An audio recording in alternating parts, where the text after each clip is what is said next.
Well, good afternoon to both Scott Baker and welcome Tom Fox. Hello there to you both. Indeed. First time for Tom. We're excited to have you on, Tom. And Lead Better, as people that regularly watch or listen know, is the time we get together to talk about the day's field note, usually live 3 o'clock Eastern time. Tom and I think, are you in your home territory in Virginia? Correct. Fairly chilly here in Pittsburgh. I grew up in that area, probably there. Mikey is joining us from Hawaii. So we're going to let that pass as far as feeling resentful. But let's go right to the issue of the day, because the field note number 1642 is entitled "When Everyone on the Team is Expected to Lead." And I did not know this field note was coming. And somehow I, who don't often talk about college football, brought up not so much the Indiana program, but the Cignetti approach to coaching the other day in one of our conversations, Mikey. And now here we are. Yeah, you brought up Coach Kurt, and I thought it was because you had an insight into this one coming, but you're saying no, didn't know, and now here it is. So here we go. Yeah, I'm glad we get to explain it. Where would you like to start? Well, I want to know if it was a violation in any way for Tom. Like, are you a big college football fan? Do you have loyalties? Well, or not? So I have split loyalties, and I'm glad you brought this up. I feel like there does need to be a full disclosure at the outset to say it's that important. I'm from Ohio originally, and I am a big Buckeyes fan. However, I also have a daughter attending Indiana University. Okay. I've actually been following the IU football story very closely. I have not attended a game, but I did walk around the campus with my daughter and sons just fairly recently, and have been sort of studying a little bit about what he's doing. So I loved this field note today. I thought it was not just timely, but extraordinarily helpful too. Well, if you could please provide me a little bit of context on the viral video of the post-game interview of the kid, who I think the most notable thing and the most viral part was him saying we're just a bunch of misfit cast-offs. I can't remember the exact word that he used. And I just assumed that meant that a lot of the guys entered the portal and didn't actually get into the school that they wanted to. And so a lot of these guys for this year ended up at Indiana mistakenly, or it wasn't their first choice. Can you give any context to what that was, since you've been following the story here of this team? Well, it's interesting. I mean, it's not just at Indiana. I mean, Coach Kurt has a history and tradition of doing this in every football program that he arrives at. He does a quick rebuild, finds the right parts and pieces to field together an effective team. And what I think he does so well and effectively is he gets these kids, and they're kids, right, to buy into a system. He creates some structure. He gets them to commit to it. And then there's the follow-up, the daily practice of things that follow up soon thereafter. And it's really pretty incredible. And so I think that's what you're seeing here, is kids that are too often overlooked or forgotten become part of something really special wherever he goes. And you can tell it. Now you outlined that we could spend episodes of this podcast on just those elements of the structure, of the commitment, of the discipline that he's been building into this pattern for 40 years, so it's not like this is one of those overnight success stories that took 40 years to happen, right? But the element in this field note kind of plays to it sounds like the vibe of this team and all his teams, which is this unique thing of more rare than common, of teams that have no team captain. Because we're so used to seeing the C on the jersey, whether professional or collegiate. And so he's had this philosophy that, no, everybody's a leader. We're all going to act like, I guess, the captain's class, to use the phrase from the book. But that is pretty unique. And I don't know that I had really thought it through. I mean, I hadn't really even embraced the idea of looking into it in terms of what that means on teams that don't have captains. Yeah. So I'm interested in what that practically means for a structure that usually does have this symbolism that's baked into it. And the symbolism actually has a structure as well, because who's going to go out at the beginning to do the coin toss in a system like this? Right.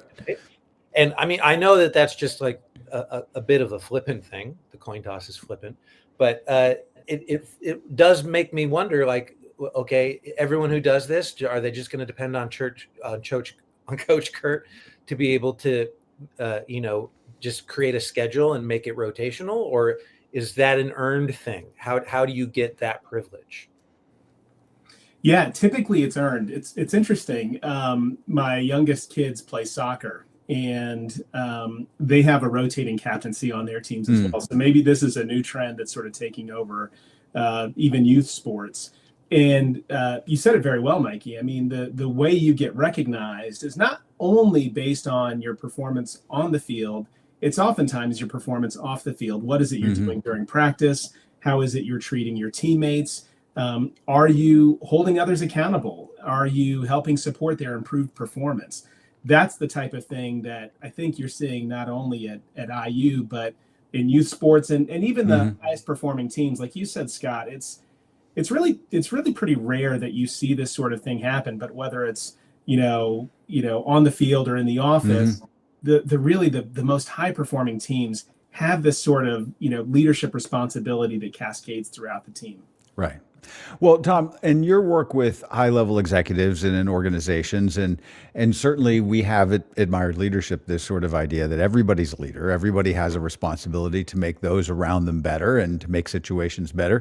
And yet hierarchy does tend to have a level of competence to it in many senses. And we've seen different organizations at different times try to go to flat structures. And I don't know that there's been a great example of one of those really working out. There needs to be some structure. So I guess the question is, what can we learn from teams where it's a player-led idea where nobody's the captain?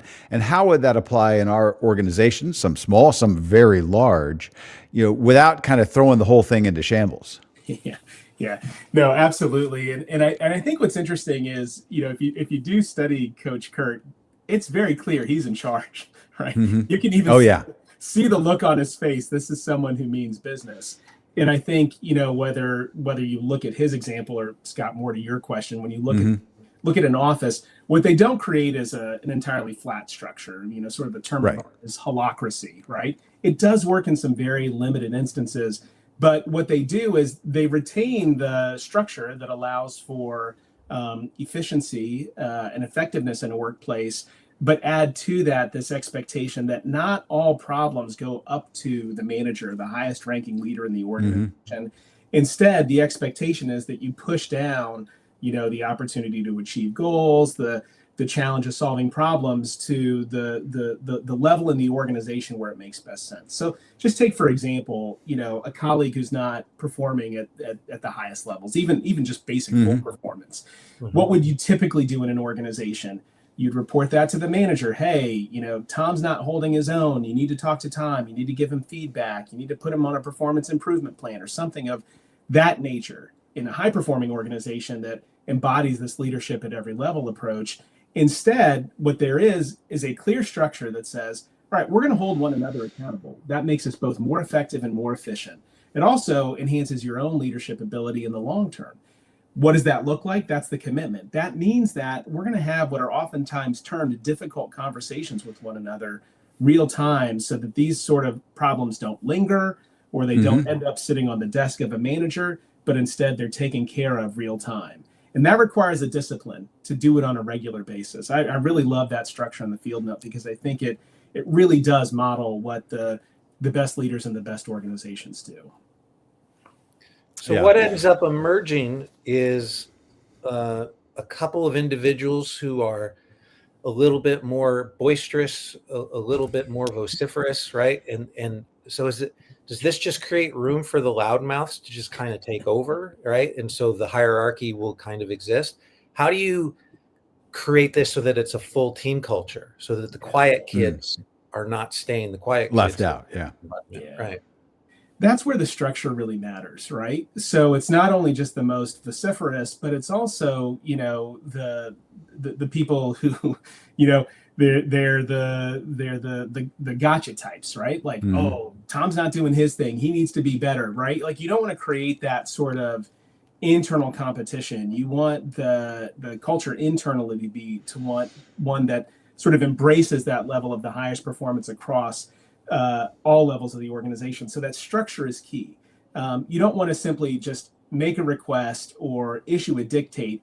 You want to give people a clear sense of what are the actual behaviors that you have to perform. What is it that you do? It's not what you say, it's what you do that matters. And so it requires a pretty significant investment of leadership time. That's where the hierarchy still remains, right? You have to set the tone, you have to create the structure, then you need people to commit to it. And then, I would say if you do have an instance where, it's just the most vocal or the people who are trying to get ahead of others by calling out their bad behavior, you have to address that real time. That's another place where the leader has to step in to say, hey, I appreciate what you're trying, give them the benefit of the doubt, right?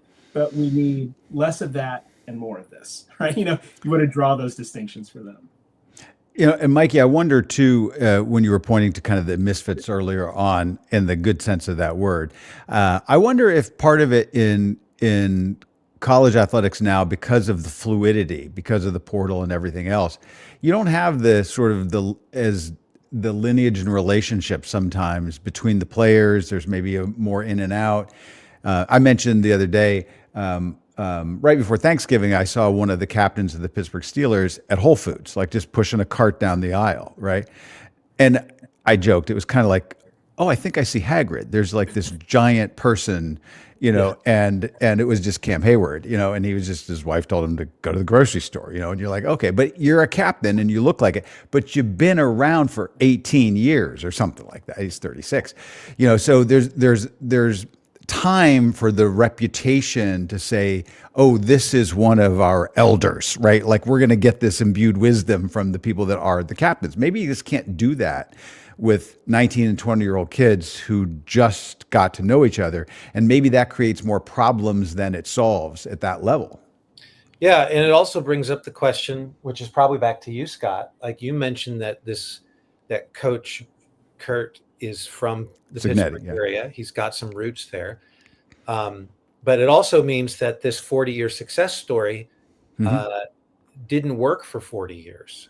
So is there he was having success at the different places where he was along the way. And his dad was an extraordinarily successful coach before him at Indiana University of Pennsylvania, which is and I think Kurt actually coached there as an assistant at one point.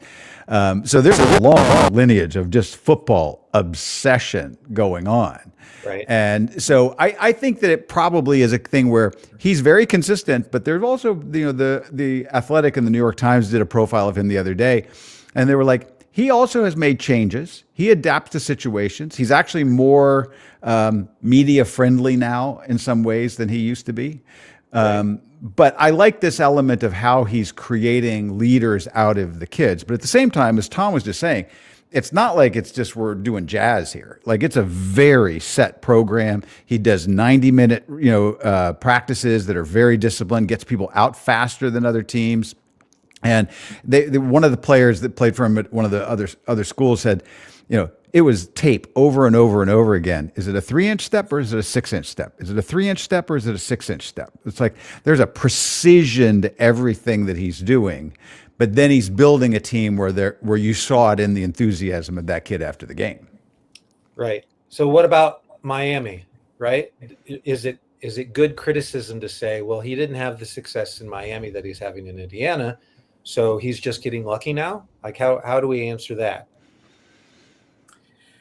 I do think part of it is, interestingly enough, Scott, you made this point, it had been in a different era that you recruited a set of college students and then you worked with those kids for 3 to 4 years. And now the system of college football does provide for a lot more fluidity, be that for better or for worse, right? And I think now you may have an opportunity, Mikey, to your point, where he has an opportunity to build a team, right? And you don't have to wait too long. You don't, bear the burdens of a bad recruiting class that you created, right? And then you get fired or you have to move on. Instead, you can do the sort of dramatic turnaround he did, taking a team that was worst to first just a couple of years. So I think part of that is a sort of a talent question. It's a talent equation. Yeah. All right, I can find the kids that are willing to buy into this structure and discipline that Scott talked about.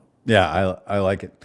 Yeah, we're right at time. But again, the last thing I liked out of the athletic profile, there was an incident. I can't remember which school he was coaching at the time, where the players got in a fight. Like there's a scuffle. Like this happens. It's just a team practice, but they're banging, and one of the guys gets blindsided on purpose by one of his teammates who just is like crushing him, right?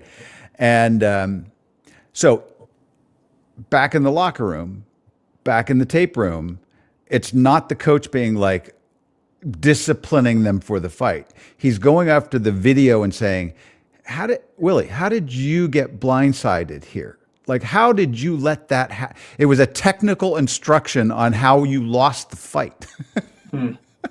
And I was like, well, that's an interesting way to approach a scuffle on your team, to be like, let's break this apart in frame by frame, to be like, you should never be on a football field where you're going to get caught like that. Right. So anyway, Tom, thanks for joining us. Oh, it's Yes. my pleasure. Thank you both for the invitation. Yes, thank you both. We'll talk again later.